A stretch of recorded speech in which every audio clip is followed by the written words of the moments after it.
Welcome to the Creativity, Thinking, and Education podcast with your host, Patricia Rose Upsack. Today, we have not one, but two extraordinary guests, Dr. Paul E. Dennison and Gail E. Dennison. Dr. Paul E. Dennison is a professional educator and an internationally known author and speaker in the field of movement-based learning. The originator of Dennison Lateral Repatterning, Paul is a recognized authority on cognitive skills and reading achievement. He and his wife and colleague, Gail Dennison, are the co-creators of the BrainGym processes, the co-founders of the Educational Kinesiology Foundation, and the co-authors of the Edu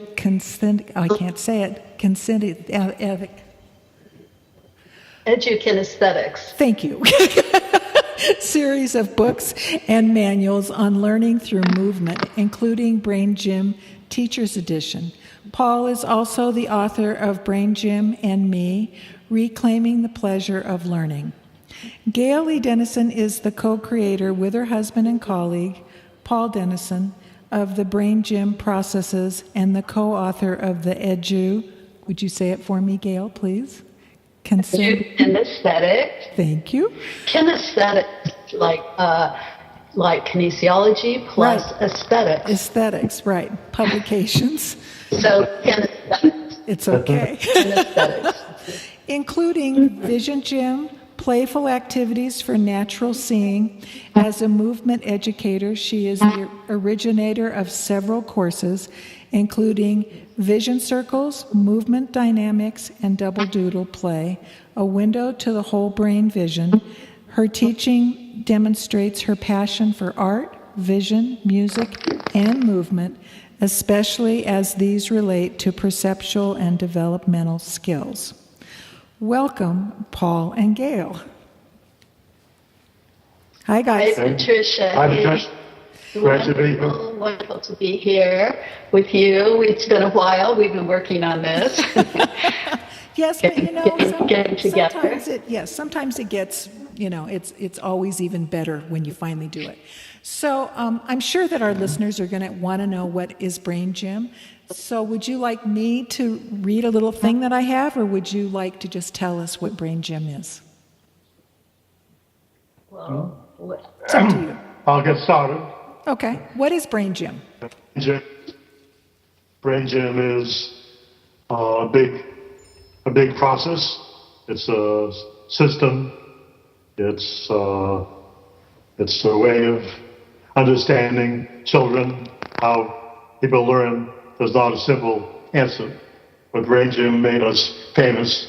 We got famous for the 26 BrainGym activities. But it's more than that. Do you realize that I heard about BrainGym? I mean, literally over 30 years ago. I've been a fan that long.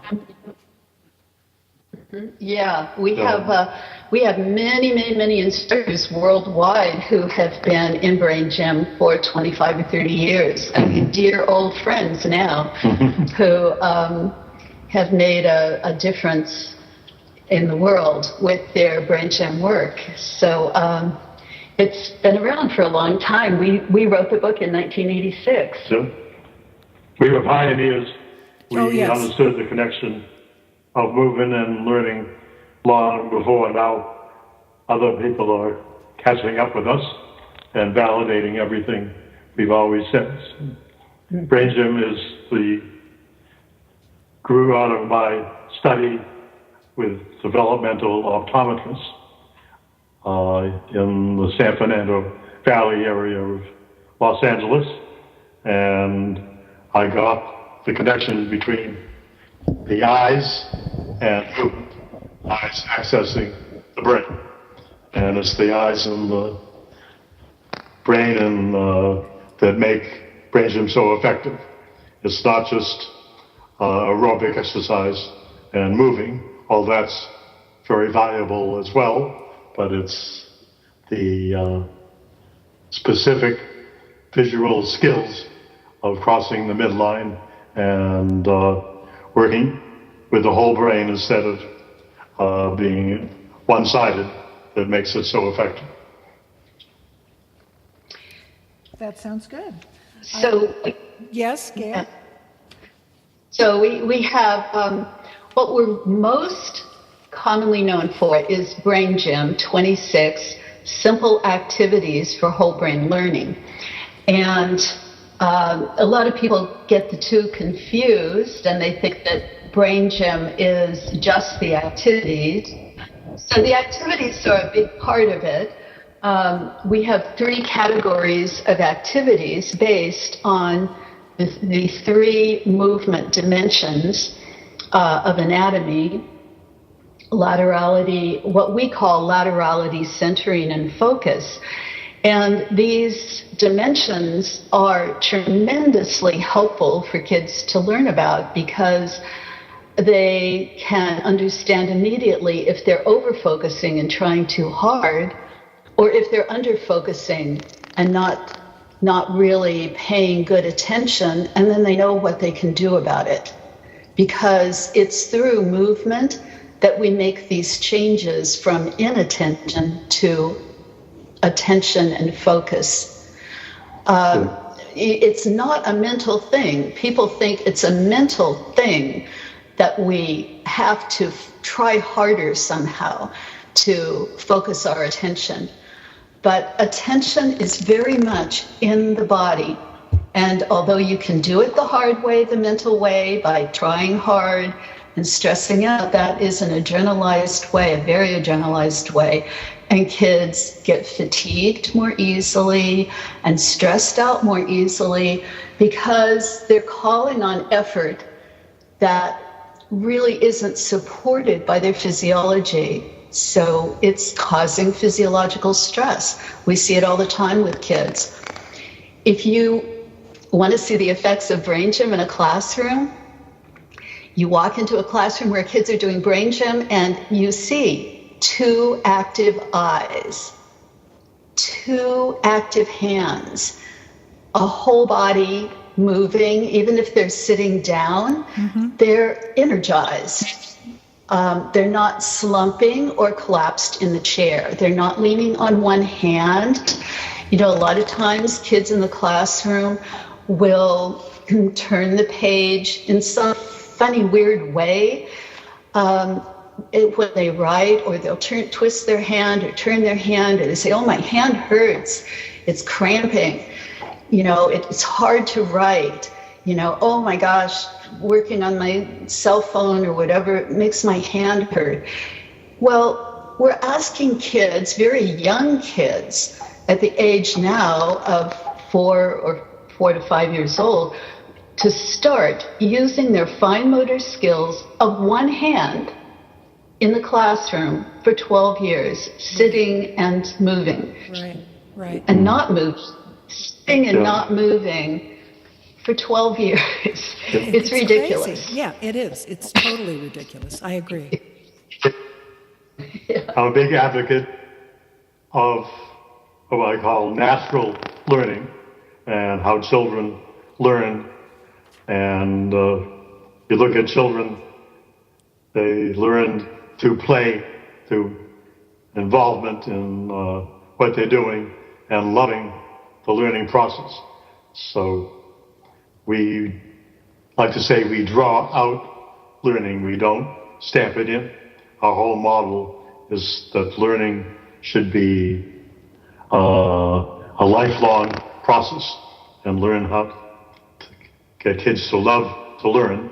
And kids love to learn if they have an environment that's safe and they can play, make mistakes, and help each other talk and move. And well, and the thing is, you know, it's interesting to me is that, you know, people have said, well, you know, they've always had, some kid has always had a hard time learning. And I always ask them, well, did they have a hard time learning how to walk? No. Did they have a hard time learning how to crawl? No. You know, and you really get down to, I mean, all of us, if we're put together semi-okay, have fallen down a great number of times and failed a great number of times before we learned how to do what everybody considers normal walking. You know what I'm saying? And so I think kids love to learn. I do, So anyway. What you're saying is Really very profound. it is very profound. And today we're seeing a lot of kids who don't even crawl or walk, either one. And people think, well, why? Why are they not walking and not crawling? And our work is not specifically about that population, although we do have people within our community who work with children with special needs very effectively. But what we're seeing is kids are kept in containers too long, out to sleep. Most parents don't realize that the car seat is not a place to let a baby sleep. Right, exactly. No, that's true. Outside the car, because their spine is curved into too much of a C shape. Mm-hmm. And parents might not realize the big impact this has on all future learning. Now, some kids are able to work their way out of this, but if you look at the research on car seats, you will see during the time that kids are sitting in a car seat, their oxygen is less than in lying in a bed. Right. That's true. It's a startling thing for a lot of parents to realize.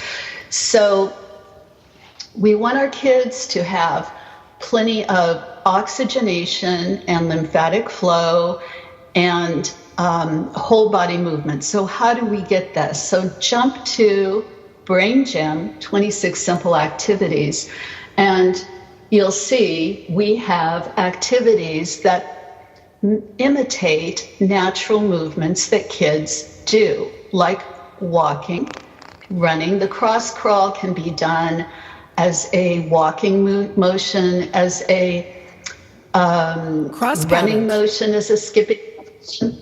I said cross patterns. Cross patterns. Yes. Cross-country skiing is a motion that we do with the cross crawl. Skating is an activity we do. We do all these playful activities. We do the cat, the penguin, the monkey. These are all variations of the cross crawl, which is this fun way of doing contralateral motion and exaggerating the contralateral movement so that the pattern of it becomes more implicit for the child. So I have some more automatic. I have some questions that I would like to ask you, and if you have already covered it, then you can say, oh, well, that's what I meant when I said da-da-da-da. So, before I forget, please give us your website address. Yes, heartsatplay.com. Okay. So we have Hearts at Play, Move, Learn, Bloom. And that is our resource site. Okay. And then BrainGym.org. On BrainGym.org, you can find instructors in 50 countries. Good. And courses. We have over 300 hours of coursework on BrainGym and educational kinesiology, learning how to move, learning how to learn by learning how to move. Right. And that sounds good. And can questions and answers. Can people find you? I mean, if they wanted to contact you, could they email you from one of those sites?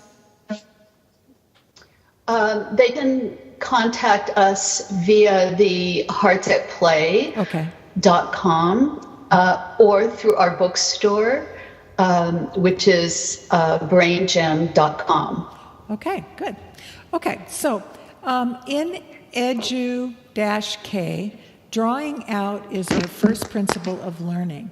You might ask, what's the difference between an educational model based on drawing out and an and education as stamping in.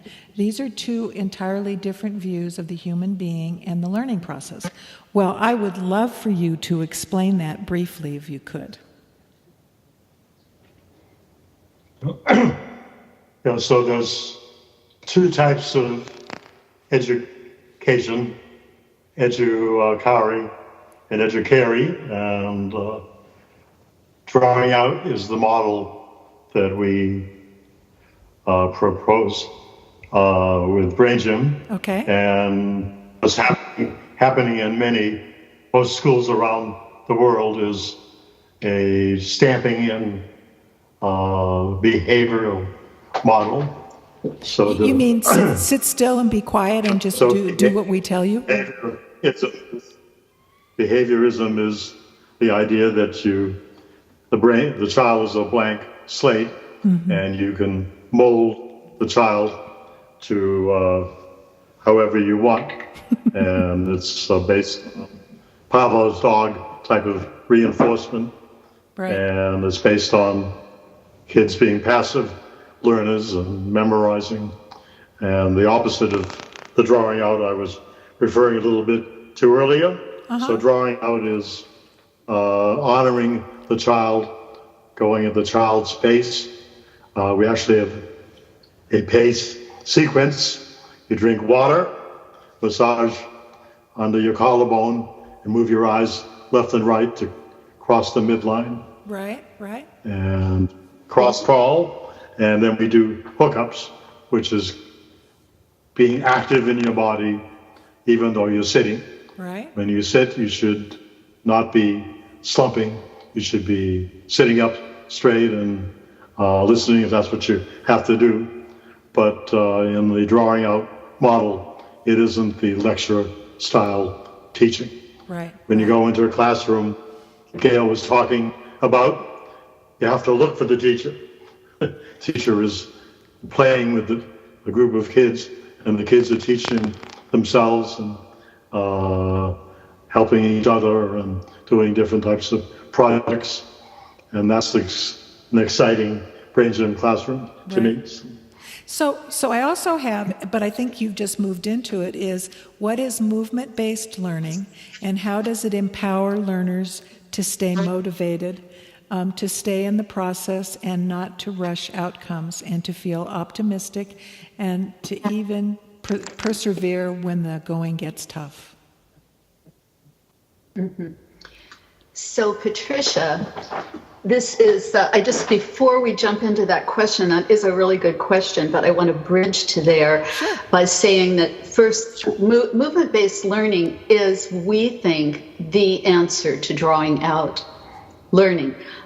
There are many educators around the world who use the drawing out model of learning, although it is our first principle of learning in educational kinesiology and BrainGym. But many other people around the world use it and have used it. Many early educators especially use the drawing out model. It's also called following the learner's lead. And so how we do that in BrainGym is, as Paul said, getting into pace, but also educating people that learning is not a static event. It is a process. And we do that by using language that is process-oriented and by using movement. But what I mean by process-oriented language is, instead of saying, I can't do that, we say, oh, you didn't do that yet, or you couldn't do that yet. Right. We never say, you were so smart, you did so. We say, I like how you did that. That's We good. honor the process. Right. Product. Yeah. And so this kind of language, which we have quite a bit of in the BrainGym book, and which handbook, the 101 handbook, which is entry class, we've been using that language since the late 1980s. And more recently, that has become very popularized with the growth mindset developed by Carol Dweck, which she has quite a bit of research on how effective it is. And she has other, and we also have other language besides the I can't, I didn't yet, and so on. But she has done quite a lot with the growth mindset, which is what we call process-oriented thinking. So your orientation is to the process of learning, and that means you have to start with the learner's curiosity. And where is the learner's curiosity focused? Every child has a focus. You look at a child and some kids you say, well, I just can't get them to focus. I don't know what the problem is. They're not attentive ever, but that's not true, because sometimes they are attentive on something, and the thing is to discover what it is they're attentive to. What is it that is interesting to them? One big common denominator we find is movement. That kids are naturally interested in movement, in their own movement, in the movement of their bodies, in the movement of their hands, and in touch, and in listening, and in looking, because their senses are, as Maria Montessori said, their senses are windows to the world. Right. And so how do we invite kids to get interested in their senses and slow down enough? Because often what's happened when kids get into a classroom is they're already distracted by, the cell phone technology, the video games, things that are fast-moving distractors. But when you think about a child preschool, before school, Right. They are learning all the time. They're learning this enormous amount of information, how to get along with people, how to interact in an environment, as you said, walking, crawling, how to sit at the table, how to eat, what to say to mom, what to say to dad, what not to say. Of course, sometimes those things take a little longer to learn. But they learn these social cues, and they learn these linguistic cues, and they learn many, many other things. And during that whole period of time, the backdrop is their movement. They are learning movement skills. They're learning to walk, to run, to climb on furniture or whatever, and maybe to throw a ball, to catch a ball. We use ball playing a lot in our work because the metaphors of movement are deep and profound. You throw the ball, you reach out, you grasp the ball, catch it, you throw it again. These are things that we do with our eyes as well. We reach out with our eyes, we grasp something, we internalize what image we saw, we let it go. Very, very important that we let it go. Otherwise, we're staring. Right. These are very important skills. These are very important discrete skills that many kids coming into a classroom don't have. They can't let go. Okay. That you see something, and when they see it, they can't put it down. Mm-hmm. Gotcha. Or they can't pick it to begin with. They can't grasp it. They look, they hold, but they can't internalize. So these discrete skills, what's the point in knowing what these discrete skills are if you're not going to use them in teaching?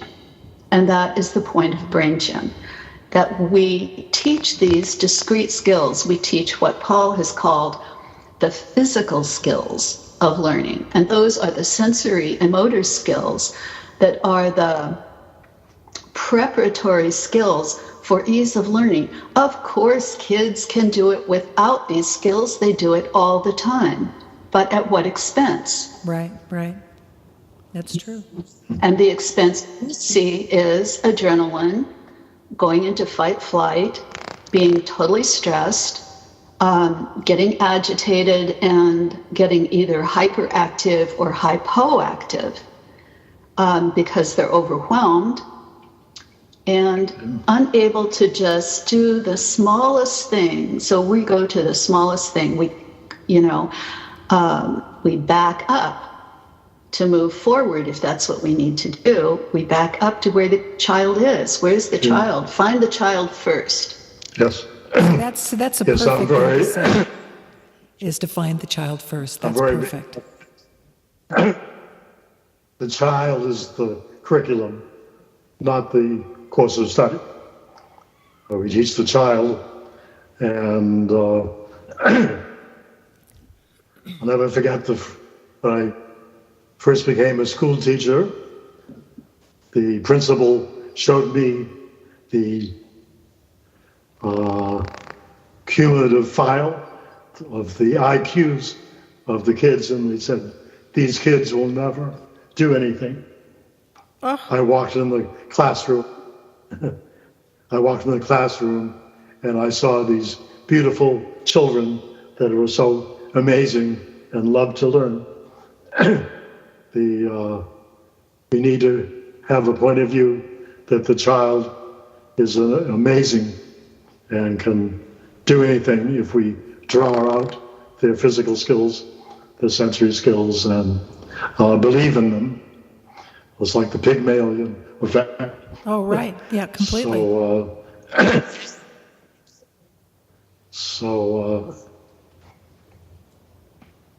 Okay. So this growth mindset is getting back to what Gail was saying. We need to forget about IQ scores and grades and labeling and believing that not defining a child by what they can't do, by what they can do. And every success and win is what gives them their self-esteem, and they're becoming an active learner, a lifetime learner, instead of someone who needs to memorize and pass tests, and which is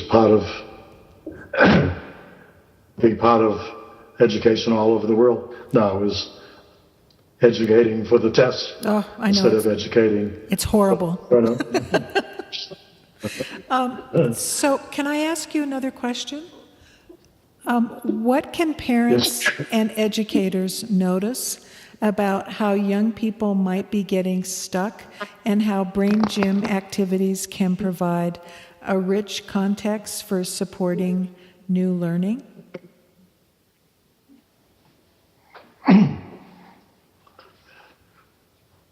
So a big challenge is the parents. The parents go to the open house meeting with the teacher, and the teacher tells them how bad the kids are doing, and then the parents want the kid to do well because they don't want them to end up on welfare, so they make the kids try harder and work.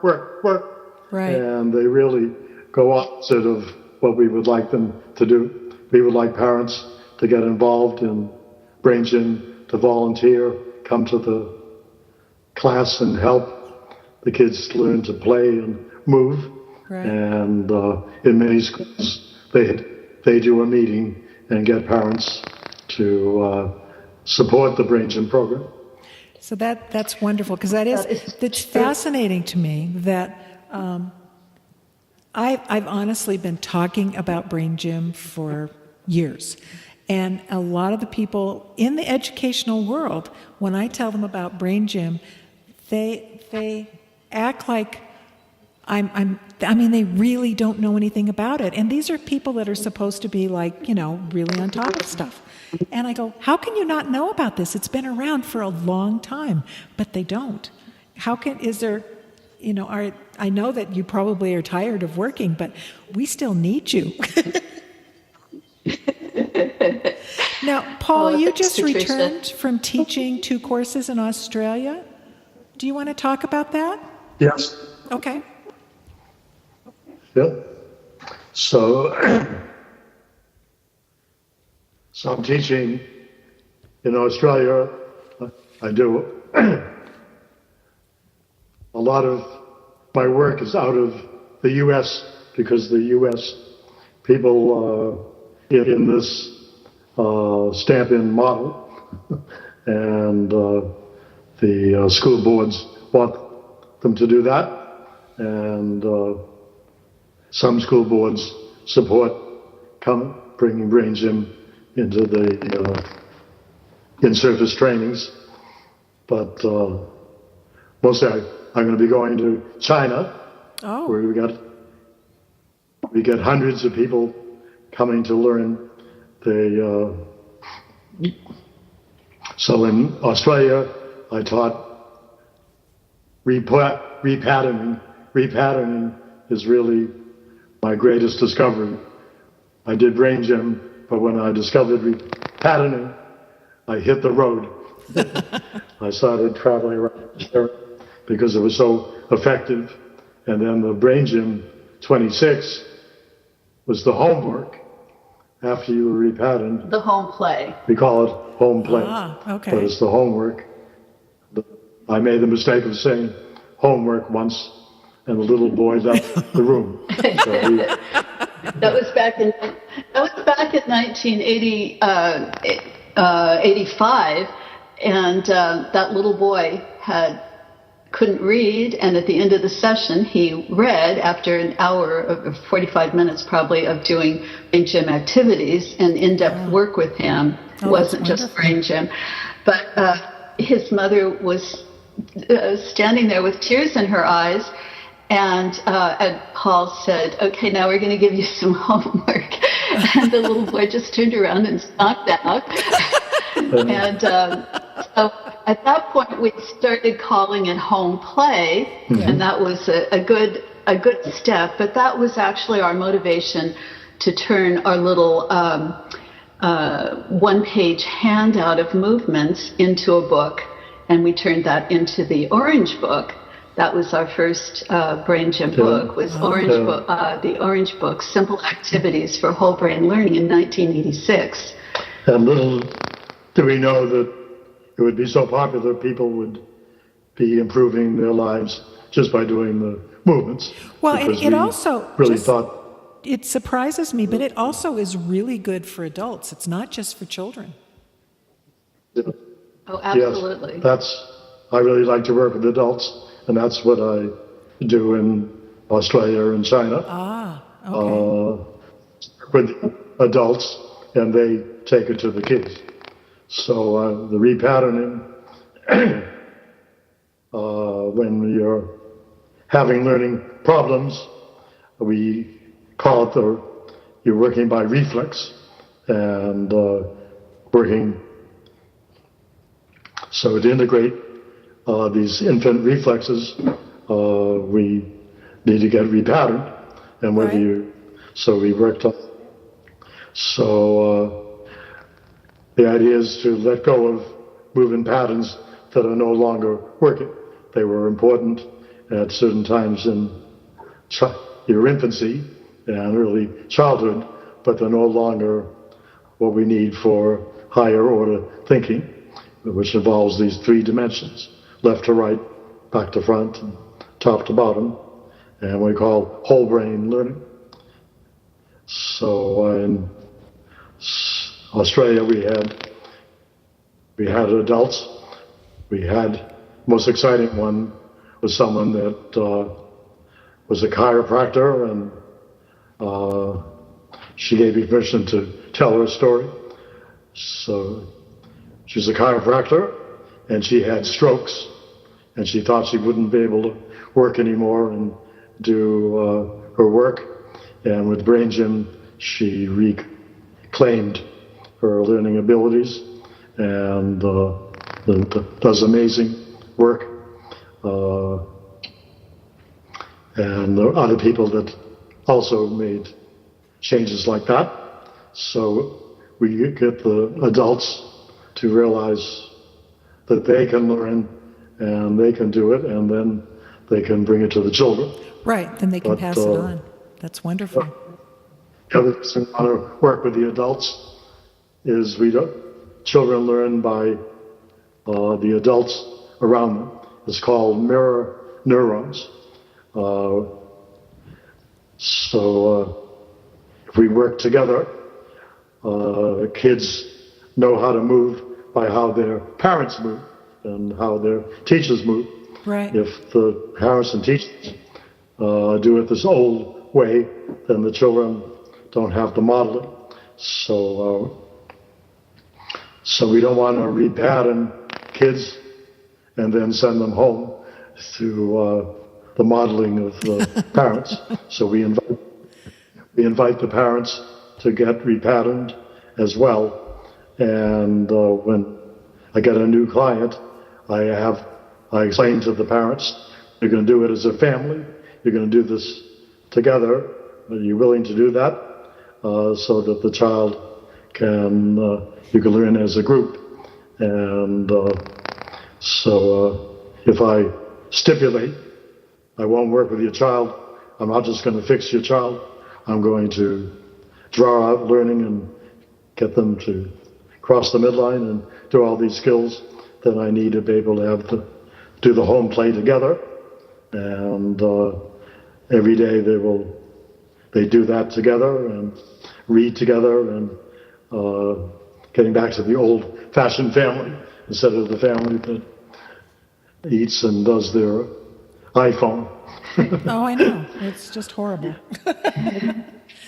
Okay, well, we're getting very close to wrapping up.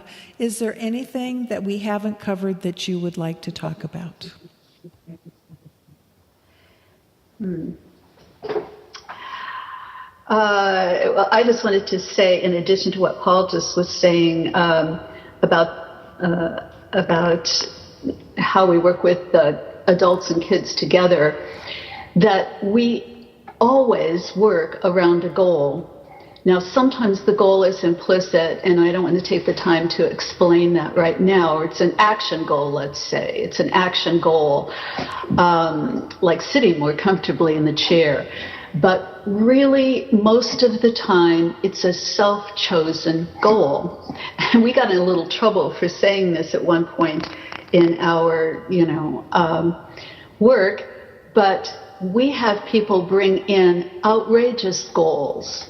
They want to do kayaking. They want to ice skate. They want to swim. They want to read. No, almost never do we have kids who want to read. That's almost never a goal. And that was how we learned to bring in all kinds of goals. And we learned to do that for adults too. Because when you see the adult or the child get the goal that could I actually balance to go kayaking? I'm afraid, no, I don't know if I could do it, right. But could I balance for that? And when you say, yes, you can balance for anything, and the person their eyes well up with tears because that's the thing they really, really want. Now, it's not up to me to say what goal is a good goal or not a good goal. Our work is very non-judgmental, but we do help people shape their goals. And the thing about goals is that a goal, we say, we have criteria for what makes a good goal. And so we help people shape their goals so that it fits this criteria. And somebody says, well, I want to quit smoking cigarettes. And that doesn't meet our criteria because it's something you need to move away from rather than something you want to move toward. It's not something you want more of in your life. So so then we have to work with that. Like, what would you do if you weren't spending all those hours and spending all that money on cigarettes? What would you be doing instead? What would you do? And then people think about it, and they realize the richness of their senses and their motor skills and all the possibilities. And sometimes it's even a little scary, But people come up with their own goals. And when we balance for the goal, sometimes we ask, well, can we umbrella in that other goal, that one your mom wanted, that one about reading better? I got a wonderful study, got some feedback on. I balanced a boy, 12 years old. His mother wanted him to be able to read, and he wanted to swim, to be on the swimming team. And we did the repatterning, which is the cross-motor patterning, the crawl stroke. And I got him on a massage table, crawling, swimming. And so 5 years later, we got feedback from her.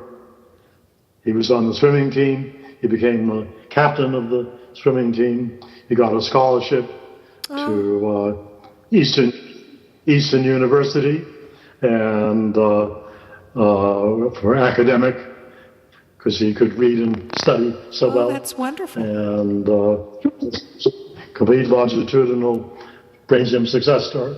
It shows how I know, that's wonderful. Bring in the goal. Yes. His goal was swimming, but I said, can we throw in reading while we're at it? And we had him read before and after. I remember that. So balance, the goal was to swim between the lines as he read. And it completely changed the way he read, because suddenly he understood reading as a physical act. Right. And reading is a physical act. And as he is a physical person and a physical body, it suddenly became exciting to him. And now he was curious about the waters of reading. I love and what that. it would be like to swim through those stories. It's wonderful. So, Well, in BrainGym, Go ahead. in BrainGym, if kids get it, they don't lose it. If you really learned it, why would you forget it? So Right, the kids exactly. they do the home play, but it's not like they will go back and read the way they did before. Right. There's a regression to the mean, but it's always a moving forward process. Well, this has been so exciting, and I could listen to the two of you talk for hours, but unfortunately, I have to go. So we're going to have to close this up. And I want to thank you both so much, not only for doing the interview, but for the wonderful work that you've done for so many people for so many years. And I do hope you keep doing it, because we still need you. thank you so much, Thank you. It was a Patricia. pleasure. And we've just begun. We will keep on doing it. That sounds good.